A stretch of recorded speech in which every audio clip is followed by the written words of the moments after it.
Sherry Sporn. Is there a set amount of time that an auditing session lasts, or does it go until a certain result is attained? Do sessions sometimes go on for hours? I wasn't thinking about sex checks, just a typical auditing session. Oh yeah, auditing can go on for 8, 9, 10 hours.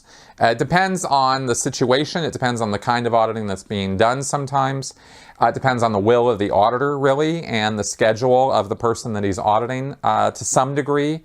But if they're in the middle of something, well, let me put it this way. I'm going to back up a second and give you a couple of the fundamental rules of auditing according to L. Ron Hubbard. There are 3 rules, or you could say foundational attitudes that Scientology auditors have towards their pre-clears, the people that they're auditing. 1, what turns it on will turn it off. 2, the way out is the way through. And 3, get the PC through it. Now here's what those mean.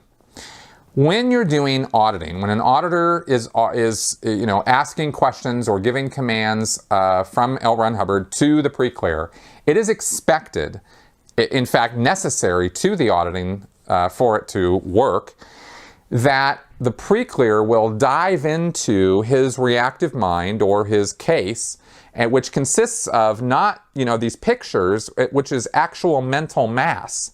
It's energy. It's physical universe energy that stores these pictures, according to Hubbard.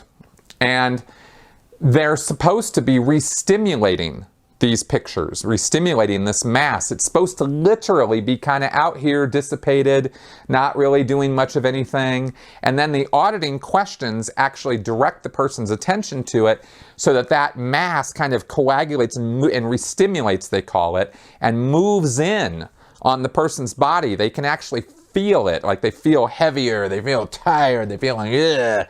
That's interpreted in a Scientology session to mean that the mass is moving in on the guy. It doesn't really mean that. I mean, the guy's just getting tired, or he's going into a trance state, or something like that, but it's all in the interpretation.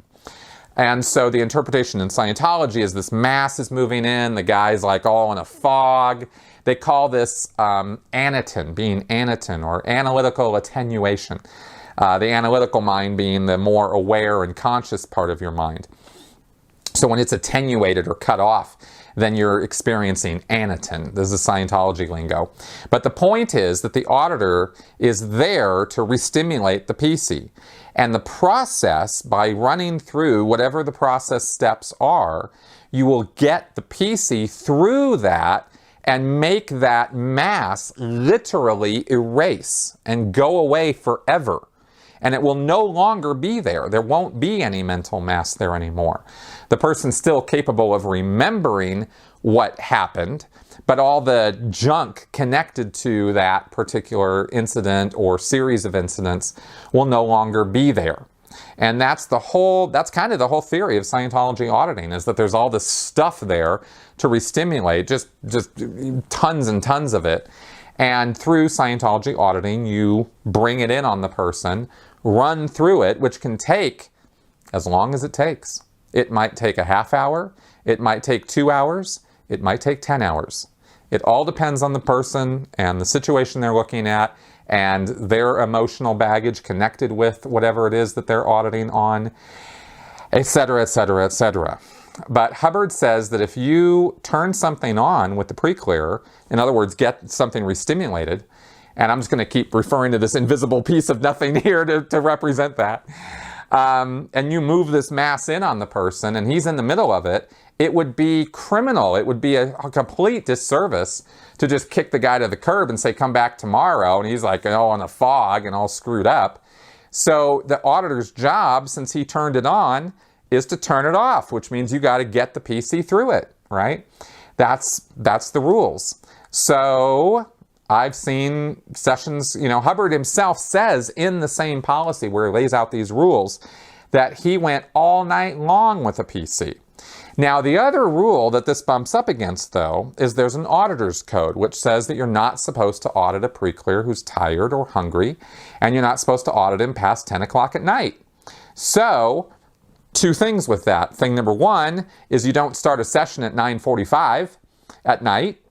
And thing number 2 is most of the time you can get this stuff handled in a couple hours, but if you can't, you go over and you get it done.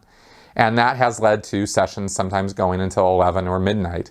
And it's kind of amazing how if the pre-clear is sitting there all doped out and bleh, running through whatever he's running through, and he happens to glance at his watch, oh my God, it's 11:30 at night, I gotta get home, I gotta go to work tomorrow. Suddenly, he just erases everything, right? It all just goes away because he's like, oh my God. So, there's a certain amount of contribution to all of this by the pre-clear also, because the pre-clears in Scientology are being indoctrinated into expecting this sort of thing to happen. That's half the reason it happens, is because that's what that's what the pre-clears think they're supposed to be doing in order to be good pre-clears.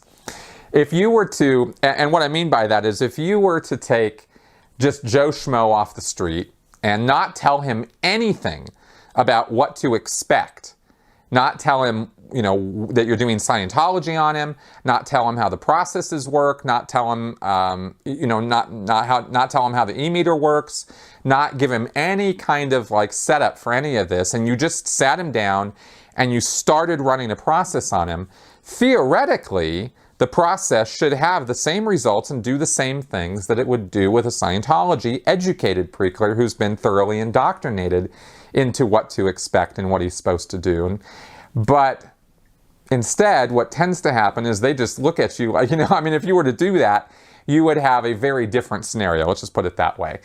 So a lot of this is just confirmation bias and indoctrination and pre-clears doing what they're expected to do. So that's part of that. Anyway, there you go.